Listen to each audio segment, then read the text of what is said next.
Avant de commencer, abonne-toi à notre chaîne Perspective du Coran. Active la cloche pour ne rien manquer et plonge avec nous dans ce voyage vers une vie pleine de bénédictions. Et commentez Allah est puissant, pour proclamer sa grandeur et partager cette vérité avec le monde. Assalamu alaikum, chers frères et sœurs. Les rêves ont toujours fasciné l'humanité. Dans l'islam, ils revêtent une importance particulière, car certains d'entre eux peuvent être des signes divins. Mais comment distinguer ces rêves révélateurs de simples pensées inconscientes? Le prophète Muhammad, paix et bénédiction sur lui, nous a laissé des clés pour comprendre cette question. Dans cette vidéo, nous allons plonger ensemble dans la sagesse islamique pour découvrir les signes qui peuvent indiquer qu'un rêve est un message d'Allah. Que vous soyez croyant en quête de guidance spirituelle ou simplement curieux, restez avec nous jusqu'à la fin pour comprendre ces indices révélateurs. Avant de commencer, n'oubliez pas de vous abonner à notre chaîne pour recevoir plus de contenu inspirant. Dans le silence de la nuit, alors que tout semble s'endormir, une porte invisible s'ouvre. C'est une porte qui mène à un autre monde, un lieu où le tangible s'efface et où le cœur peut recevoir des messages profonds. Dans l'islam, ce monde mystérieux prend une importance particulière, car il est le théâtre où des véritables rêves, porteurs de guidance, peuvent surgir. Le prophète Muhammad, paix et bénédiction sur lui, a clairement souligné cette dimension unique, en affirmant que le rêve véridique est une 40e partie de la prophétie. Sahih al-Bukhari. Ce n'est pas une simple métaphore, c'est une réalité que l'on ne peut pas ignorer. À travers cette déclaration, il nous est rappelé que, bien que la révélation directe se soit conclue avec le prophète, Allah, dans sa miséricorde infinie, continue de communiquer avec ses serviteurs, parfois à travers le voile de la nuit. Ce rappel est en soi une invitation à porter un regard plus attentif sur nos rêves. Ils ne sont pas de simples images fugaces, mais peuvent parfois être des signes de guidance divine. Mais dans ce vaste océan de songes, comment savoir quel rêve vient réellement d'Allah? Est-ce que chaque rêve contient un message divin, ou certains ne sont-ils que des reflets de nos propres préoccupations? Pour répondre à cela, il faut d'abord reconnaître que les rêves, dans leur essence, peuvent provenir de différentes sources. Il est facile de se laisser emporter par un rêve et d'y voir un sens caché. Mais l'islam, dans sa sagesse, nous enseigne à faire preuve de discernement. Les savants musulmans ont longuement étudié cette question. Ils ont toujours mis en garde contre l'interprétation hâtive ou erronée des rêves. Tous les rêves ne sont pas égaux. Certains sont effectivement des messages, mais d'autres sont simplement le reflet de nos préoccupations du jour, de nos craintes, ou même de nos désirs les plus enfouis. Cette distinction est essentielle, car il est facile de s'égarer dans l'illusion d'un rêve et de penser qu'il est porteur d'un message, alors qu'en réalité, il n'est que le miroir de nos pensées subconscientes. Cependant, ne pas négliger l'importance des rêves serait également une erreur. L'islam, en tant que religion de l'équilibre, nous apprend à naviguer entre ces deux réalités, celle des rêves véridiques, qui sont des messages d'Allah, et celle des rêves ordinaires, qui ne sont que le produit de notre esprit. Cette subtilité, ce juste milieu, est ce qui confère aux rêves leur véritable importance. Ils ne sont ni à être rejetés d'emblée, ni à être surestimés. Dans les moments de grande spiritualité, les croyants ont souvent rapporté des rêves clairs, porteurs d'une guidance qu'ils n'avaient pas prévue. C'est là où l'humilité du cœur joue un rôle central. Reconnaître que certaines visions peuvent dépasser notre compréhension immédiate, tout en restant ancrées dans la sagesse du Coran et des enseignements du prophète. Les rêves véridiques sont comme des étoiles filantes dans le ciel nocturne de notre vie spirituelle, rares, brillantes et pleines de sens. Le prophète lui a reçu des rêves prophétiques qui ont guidé sa communauté, et cela nous montre à quel point Allah est proche de ses serviteurs, même dans le monde des songes. Lorsque le prophète a vu en rêve la victoire de Badr, ce n'était pas une simple vision. C'était un signe de ce qui allait se produire. De même, il existe pour nous des signes dans nos rêves, si tant est que nous sachions les distinguer et les interpréter avec sagesse. Ainsi, la question qui reste est la suivante. Comment savoir si un rêve est un message d'Allah? Nous explorerons cela dans la section suivante. Mais avant d'y arriver, il est crucial de garder à l'esprit que la valeur d'un rêve ne se mesure pas à son intensité ou à son étrangeté, mais à la paix et à la clarté qu'il laisse dans l'âme du croyant. Ces rêves sont comme un brise léger, apportant une sérénité qui résonne profondément dans le cœur. Cette première section adopte un ton introspectif et spirituel, interpellant directement l'essence du spectateur tout en restant ancrée dans la tradition islamique. Elle pose les bases du sujet avec une invitation à la réflexion, en inévitable une fin conclue pour garder le flux naturel du discours. Vous pouvez maintenant me dire si ce style vous convient, avant de passer à la deuxième section. Il est dit que chaque nuit, lorsque le monde se retire dans le silence et que les corps s'abandonnent au sommeil, les âmes continuent leur voyage, traversant des royaumes invisibles. Mais ces voyages ne sont pas tous égaux. Dans la vaste étendue des rêves, le prophète Muhammad, paix et bénédiction sur lui, a tracé une carte claire pour nous aider à naviguer parmi ces visions. Selon lui, les rêves que nous faisons peuvent être classés en 3 grandes catégories, chacune avec son propre rôle, son propre message ou son absence de message. La première catégorie est celle des rêves véridiques, Ruyas Sadika, des rêves dont l'origine divine ne fait aucun doute. Ce sont des éclats de lumière dans l'obscurité de la nuit, des signes subtils que l'âme reconnaît comme des cadeaux d'Allah. Ce type de rêve peut porter une guidance, une consolation ou un avertissement, mais il est toujours empreint de clarté et de paix. Un tel rêve, comme une étoile dans un ciel noir, brille d'une lumière particulière. Il illumine l'âme, lui donnant une direction précise et une sérénité durable.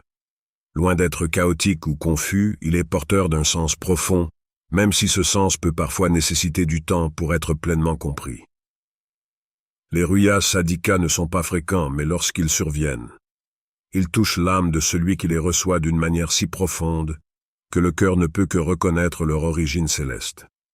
Le deuxième type de rêve, en revanche, ne cherche qu'à semer la confusion et la peur. Ce sont les rêves venant de Satan. Leur but est de troubler l'esprit, d'emplir le cœur de doute ou d'inquiétude. Ils peuvent prendre la forme de cauchemars terrifiants ou de visions angoissantes. Leur objectif est clair, éloigner le croyant de la tranquillité spirituelle, en semant la discorde dans son cœur. Satan, dans sa ruse, sait bien comment utiliser les rêves pour ébranler la foi. Il peut utiliser des images effrayantes, des scènes chaotiques ou des situations de panique pour perturber l'esprit endormi, espérant que, à son réveil, le croyant sera trop déstabilisé pour se recentrer dans sa foi. Mais le prophète Muhammad, paix et bénédiction sur lui, dans sa sagesse, a donné des clés pour affronter ses rêves. Il nous a enseigné à ne pas prêter attention à ces visions trompeuses et à réciter certains versets du Coran, comme la sourate Al-Falaq et sourate An-Nas, pour repousser l'influence néfaste de Satan. De plus, il a conseillé de cracher légèrement 3 fois sur le côté gauche après un cauchemar et de ne pas en parler. C'est un acte de libération, une manière de ne pas laisser l'obscurité de ses rêves envahir notre esprit. Les rêves sataniques ne méritent pas notre attention. Ils ne doivent pas être interprétés ou pris au sérieux, car leur seul but est de détourner l'âme de la lumière divine. Et puis, il y a les rêves de l'esprit humain, Hadith an-Nafs. Ce sont ceux qui ne viennent ni d'Allah ni de Satan, mais de nous-mêmes. Ces rêves sont un miroir de nos préoccupations, de nos désirs ou de nos peurs. Ils sont le reflet de ce que nous vivons, pensons ou ressentons pendant la journée. Ces rêves n'ont pas de message divin à transmettre, car ils sont nés de notre psyché. Ils peuvent être chaotiques, sans direction, ou simplement une réorganisation de souvenirs, d'émotions et d'événements récents. Peut-être rêvez-vous d'une conversation que vous avez eue la veille, ou d'un événement qui vous a marqué. Ces rêves ne sont pas là pour guider ou avertir. Ils sont une simple réaction de l'esprit face aux stimuli de la vie quotidienne. C'est dans cette catégorie que la majorité de nos rêves se situent. Ils sont souvent confus, changeants, remplis d'images et d'émotions qui se succèdent sans logique apparente. Ce sont des rêves qui s'évaporent au réveil, sans laisser de traces durables dans l'âme. Bien qu'ils puissent parfois sembler intenses ou bizarres, ils ne méritent pas non plus d'être interprétés comme des signes. Leur fonction est simplement d'accompagner le travail de l'esprit pendant le sommeil, et non de délivrer un message d'envergure spirituelle. Pourtant, la distinction entre ces trois types de rêves n'est pas toujours facile à faire. Comment savoir si un rêve est véritablement un message d'Allah, ou s'il provient simplement de nos propres pensées? Comment distinguer entre un rêve véridique et une illusion satanique? Cela demande une grande sagesse et un cœur attentif. Les savants de l'islam ont toujours recommandé de prier, de demander la guidance divine et de consulter les personnes compétentes lorsque l'on fait face à un rêve qui semble porteur de sens. Mais il est aussi important de ne pas tomber dans l'excès, en cherchant des messages divins dans chaque rêve que nous faisons. En fin de compte, ce sont les ruya sadika qui se distinguent par leur clarté, leur profondeur et l'impact qu'ils laissent sur l'âme. Ils ne sont jamais ambigus et leur message est toujours en accord avec les enseignements d'Allah. Ce sont ces rêves-là, rares et précieux, qui apportent une véritable lumière dans la vie d'un croyant, une lumière qui ne s'éteint pas au réveil, mais qui continue de briller dans le cœur et l'esprit. Cette section utilise un ton narratif plus descriptif et symbolique pour détailler les types de rêves, tout en gardant l'attention du spectateur. Elle joue sur l'équilibre entre la lumière et l'obscurité, la paix et la confusion, pour refléter la nature des rêves dans l'islam. Parfois dans la profondeur silencieuse de la nuit, alors que le monde se retire dans son repos habituel, un croyant peut être touché par un rêve qui dépasse les frontières de l'ordinaire. Ce rêve, qu'il soit doux ou bouleversant, peut porter en lui un message sacré.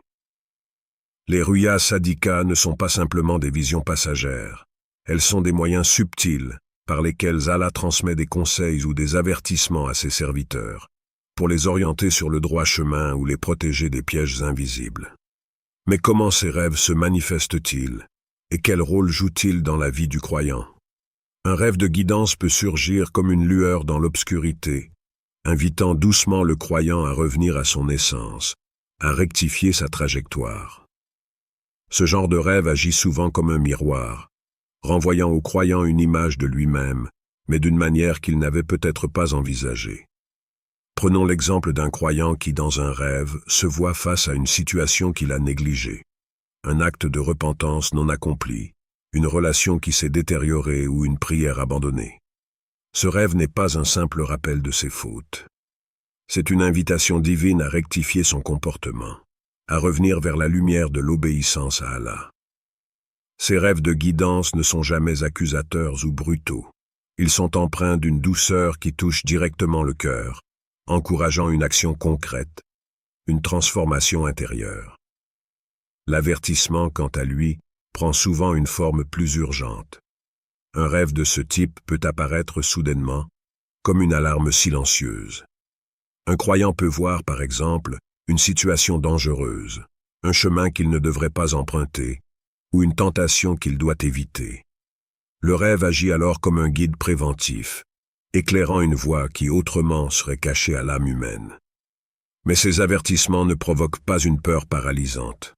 Au contraire, ils éveillent à la vigilance du croyant, l'incitant à prendre des mesures pour éviter un mal ou à se prémunir contre un danger imminent.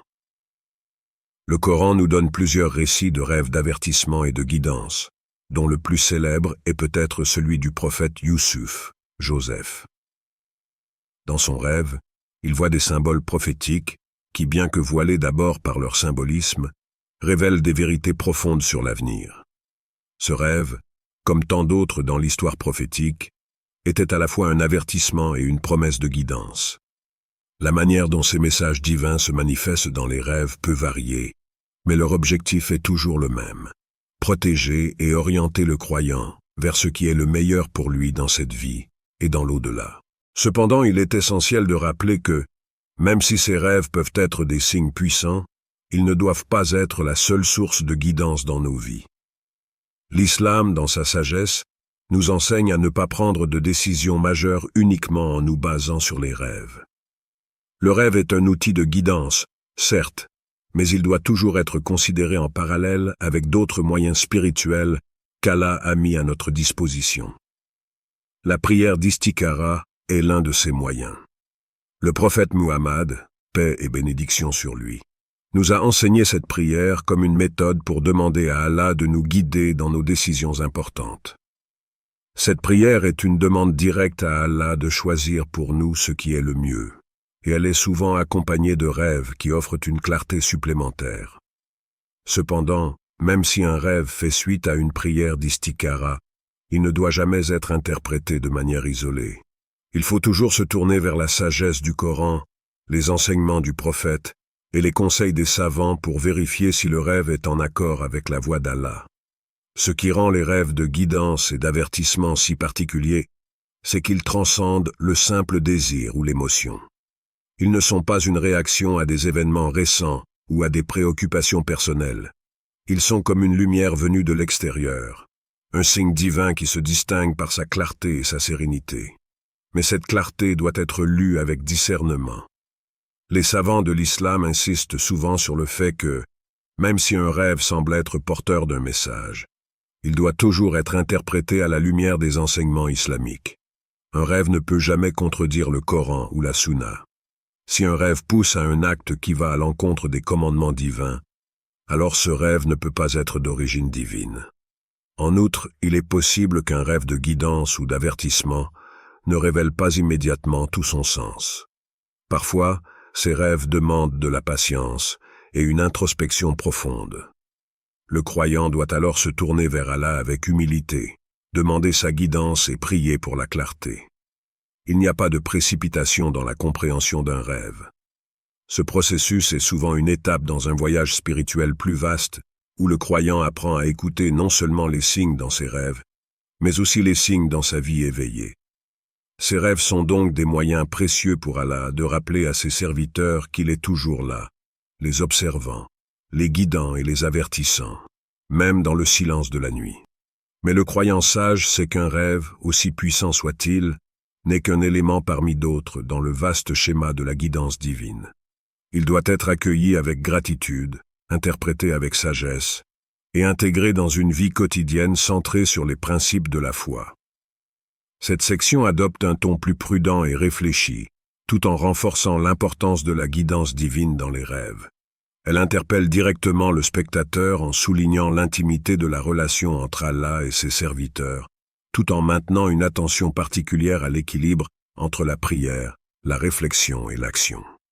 Il y a des moments dans la vie d'un croyant où la voie semble brouillée, où les choix se multiplient sans que la bonne direction ne soit évidente.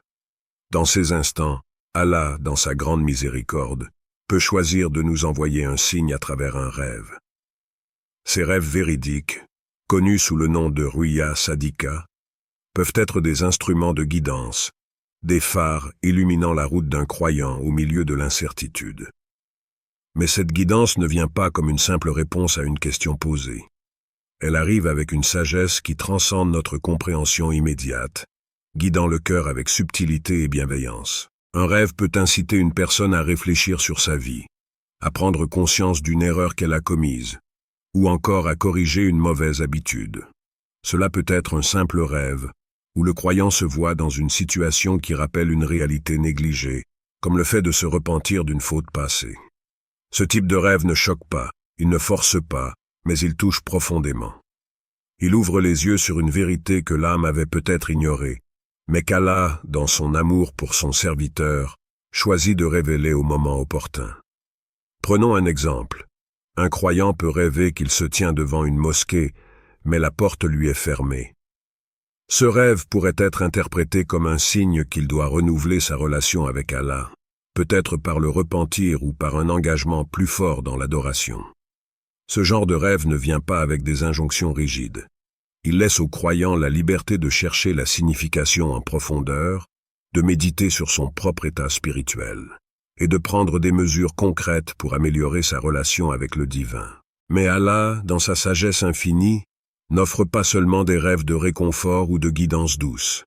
Il peut également envoyer des avertissements à travers les rêves. Ces avertissements ne sont pas là pour susciter la peur inutile, mais pour prévenir le croyant d'un danger imminent, qu'il soit spirituel ou matériel. Cela pourrait être un avertissement contre une tentation à venir, ou une alerte concernant un choix qui pourrait entraîner des conséquences négatives. Ces rêves sont souvent plus directs, et leur impact sur le cœur est immédiat. Prenons un autre exemple. Supposons qu'un croyant reçoive un rêve où il marche sur un chemin sinueux, bordé d'obstacles et de précipices. Il trébuche, se rapproche du bord mais ne tombe pas. Ce rêve pourrait être un avertissement subtil, un signe qu'il est sur le point de faire un choix risqué, ou qu'il se trouve dans une situation où il doit faire preuve de prudence. Ce rêve ne provoque pas nécessairement de l'anxiété, mais il éveille une vigilance que le croyant doit prendre au sérieux pour éviter les pièges qui se trouvent devant lui. Il est important de comprendre que ces rêves, bien qu'ils puissent offrir une guidance précieuse, ne doivent pas être la seule source de décision dans la vie du croyant. L'islam, en tant que mode de vie complet, nous enseigne que la guidance d'Allah est présente sous de nombreuses formes. L'une des plus belles façons de rechercher cette guidance est la prière d'istikhara. Lorsque l'on se retrouve face à une décision difficile, le prophète Muhammad, paix et bénédiction sur lui, nous a recommandé cette prière spéciale où l'on demande à Allah de choisir ce qui est le meilleur pour nous. La prière d'istikhara est une démonstration de la soumission du croyant à la volonté d'Allah. C'est une reconnaissance que, malgré nos connaissances limitées, Allah sait ce qui est le meilleur pour nous. Lorsqu'une personne accomplit cette prière, elle s'abandonne à la sagesse d'Allah, demandant que sa lumière éclaire le chemin à suivre. Bien que des rêves puissent survenir après cette prière, ils ne sont pas une condition nécessaire pour que l'istikhara soit exaucée. La guidance divine peut se manifester dans les événements quotidiens, dans les sentiments de paix ou d'inconfort concernant une décision, ou même dans des conseils venus de sources extérieures. Cela signifie que le rêve, même s'il est précieux, doit être interprété avec prudence et toujours en cohérence avec les enseignements du Coran et de la Sunna. Un rêve ne peut jamais aller à l'encontre de ce qu'Allah a révélé. S'il semble contredire les principes islamiques, il doit être rejeté ou interprété avec plus de discernement. Les savants musulmans recommandent souvent de ne pas prendre de décisions cruciales uniquement sur la base des rêves, car bien que certains d'entre eux soient des moyens de guidance, ils ne remplacent jamais la révélation claire et directe contenue dans le Coran. Parfois, un rêve peut même paraître contradictoire ou déroutant. Il est alors essentiel de revenir à la prière, à la consultation des savants et à la méditation sur les enseignements divins. Allah a créé des moyens variés pour guider ses serviteurs, et les rêves en sont un parmi d'autres. Ils doivent être accueillis avec humilité et gratitude, mais ne doivent pas devenir la seule boussole de notre vie spirituelle. Ainsi, dans les rêves de guidance et d'avertissement, Allah nous offre un signe de sa présence continue et de sa sollicitude. Il tend la main à travers le voile du sommeil, appelant l'âme à se rapprocher de lui, à se purifier et à prendre les décisions qui la rapprocheront de la lumière. Mais le croyant sage saura que la véritable guidance ne se limite pas à ce qui est vu dans les rêves. Elle est présente à chaque instant, dans chaque souffle, pour celui qui sait ouvrir son cœur à la lumière divine. Cette section continue à explorer l'idée de guidance à travers les rêves, tout en mettant l'accent sur l'équilibre entre les rêves et d'autres formes de guidance dans l'islam. Le ton se veut rassurant et contemplatif, rappelant aux spectateurs que la guidance divine est omniprésente, même au-delà des rêves. Dans l'islam, l'interprétation des rêves n'est pas simplement un art de l'imagination ou une forme de divination. C'est une science spirituelle soigneusement cultivée, profondément enracinée dans les enseignements des savants et dans la tradition prophétique. Ceux qui s'aventurent dans ce domaine sans la formation adéquate risquent de s'égarer dans des interprétations qui peuvent semer la confusion ou, pire, conduire à des erreurs spirituelles graves. Ainsi, il est essentiel d'aborder cette science avec humilité, prudence et surtout, une compréhension correcte de ses limites et de ses objectifs. L'un des savants les plus célèbres dans ce domaine est Ibn Sirin, un érudit du 8e siècle dont le nom est intimement lié à l'interprétation des rêves dans la tradition islamique. Son ouvrage Tabir al-Ruya est encore aujourd'hui une référence incontournable pour ceux qui souhaitent comprendre la signification de leur vision nocturne. Mais il est important de comprendre que même cet ouvrage n'est pas une clé universelle qui dévoile tous les mystères des rêves. Chaque rêve est unique, tout comme chaque individu, et les symboles qu'il contient doivent être interprétés en fonction du contexte personnel et spirituel de celui qui rêve. Dans cette science, les symboles sont essentiels. Un même symbole peut avoir différentes significations selon la personne qui rêve et les circonstances dans lesquelles le rêve se produit. Par exemple, rêver d'eau peut symboliser la pureté, la vie et la bénédiction pour une personne, tandis que pour une autre, cela pourrait indiquer des épreuves ou des obstacles, si l'eau est trouble ou agitée. De même, un rêve dans lequel une personne voit de la lumière éclatante pourrait indiquer une guidance divine ou une clarté spirituelle. Mais la véritable signification de ces symboles ne se révèle qu'à travers une connaissance profonde de la personne qui rêve, ainsi que des principes islamiques sous-jacents. Cette complexité montre à quel point il est dangereux de se lancer dans des interprétations hâtives ou superficielles. Dans notre monde moderne, où les rêves sont parfois perçus comme des projections de nos désirs ou de nos angoisses, il peut être tentant de se tourner vers des explications rapides ou des manuels d'interprétation simplistes. Mais cela est contraire à la sagesse de l'islam. L'interprétation des rêves, lorsqu'elle est faite correctement, est une responsabilité spirituelle. Il ne s'agit pas de deviner ou de spéculer, mais de comprendre à la lumière de la foi et de la tradition. Le danger de l'interprétation erronée des rêves est réel. Une mauvaise interprétation peut non seulement induire une personne en erreur dans ses choix de vie, mais elle peut également troubler son cœur, la plongeant dans des doutes inutiles ou des angoisses spirituelles. Prenons l'exemple d'une personne qui rêve de la mort. Si ce rêve est interprété de manière littérale, cela pourrait provoquer une peur irrationnelle. Mais dans la tradition islamique, rêver de la mort n'est pas nécessairement un mauvais signe. Cela pourrait symboliser un changement majeur dans la vie, une transformation spirituelle ou un renouveau. Cette subtilité souligne à quel point il est important de ne pas tirer des conclusions hâtives, mais de rechercher une interprétation éclairée et nuancée. C'est pour cela que l'islam enseigne la consultation des savants compétents lorsqu'un rêve semble porteur d'un message divin. Ces savants, qui ont étudié les enseignements du Coran et de la Sunna, ainsi que les œuvres des grands érudits comme Ibn Sirin, sont mieux équipés pour fournir une interprétation qui respecte la foi et la spiritualité du rêveur. Ils peuvent distinguer les rêves qui méritent une attention particulière de ceux qui ne sont que des reflets de l'esprit humain, sans grande signification spirituelle.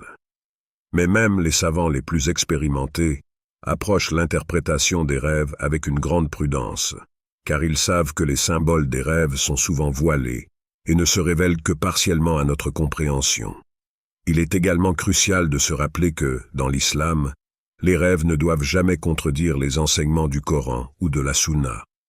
Si un rêve incite une personne à agir d'une manière qui va à l'encontre des principes islamiques, ce rêve doit être rejeté, quelles que soient ses apparentes qualités prophétiques. Un rêve, aussi puissant ou véridique qu'il puisse sembler, n'est jamais au-dessus de la révélation divine. Le Coran est la source ultime de guidance pour les musulmans, et les rêves, bien qu'ils puissent offrir des aperçus et des conseils, doivent toujours être alignés avec les enseignements divins. Cette approche équilibrée de l'interprétation des rêves préserve le croyant des excès. L'islam, en tant que religion de l'équilibre, nous met en garde contre la tentation d'exagérer l'importance des rêves.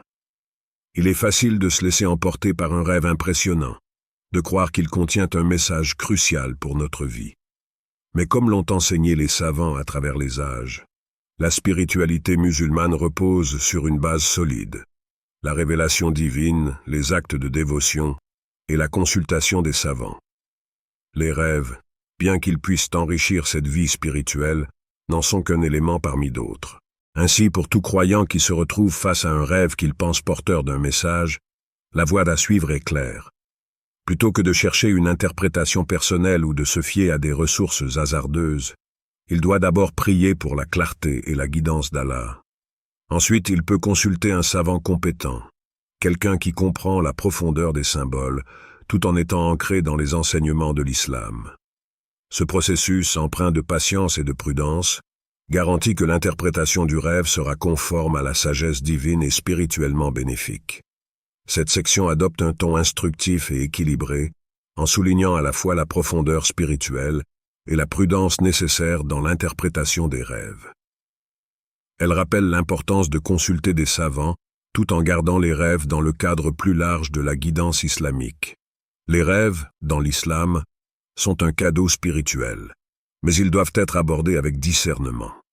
Qu'ils soient une forme de guidance, un avertissement ou simplement une réflexion de notre esprit, ils font partie du mystère de la création d'Allah. Assurons-nous de les interpréter avec sagesse, en nous appuyant sur le Coran, la Sunna et l'avis des savants.